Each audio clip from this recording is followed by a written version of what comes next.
More tough rhetoric coming out of the White House, with President Trump threatening military action against Iran if a deal is not finalized in the coming 50-plus days at this point. The latest comments come as Secretary of State Marco Rubio is scheduled to land in the Middle East later this morning to meet with regional allies. NewsNation's Robert Sherman is live for us in Doha, Qatar, this morning with the latest. Robert, what more do we know about this series of meetings involving Secretary Rubio? Yeah, hey there, Markie. Well, certainly everything that's going to be top of mind is the status of the memorandum of understanding on these current negotiations with Iran.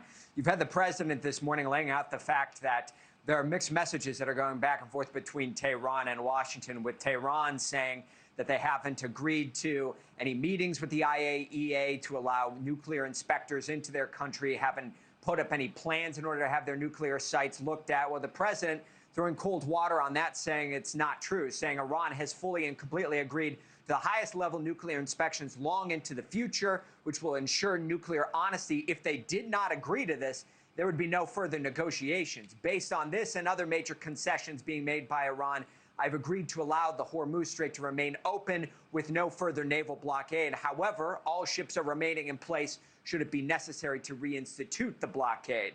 From the Iranian perspective, they have acknowledged today that the Strait of Hormuz is open and there are no tolls there for the 60 days. Our NewsNation team was just on those waterways in which we saw all these ships were very uncertain and remaining right where they were because they didn't really know exactly what was going to come out of these negotiations, if the ceasefire would hold, or if the strait was truly open. So that is an element that all parties are working through here over the coming days in order to determine exactly what the status of the Strait of Hormuz is. But both the Americans and the Iranians saying that it will be open.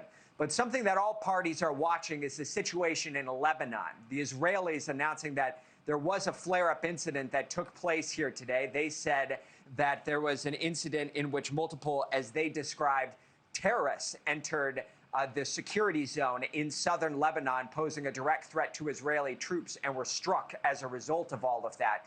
We saw a new ceasefire come into effect between Hezbollah, Israel, and Lebanon on Friday.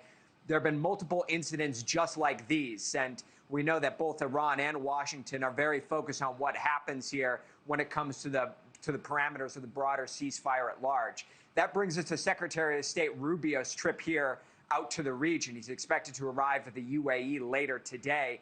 This is expected to be a series of meetings with Bahrain, the UAE, and Kuwait in order to discuss the memorandum of understanding, these negotiations with Iran, and keeping the Strait of Hormuz open, as all parties here are watching this very, very closely with major stakes in the game and certainly vested interest in exactly how these negotiations proceed, not just over the 60 days, but into the long-term future.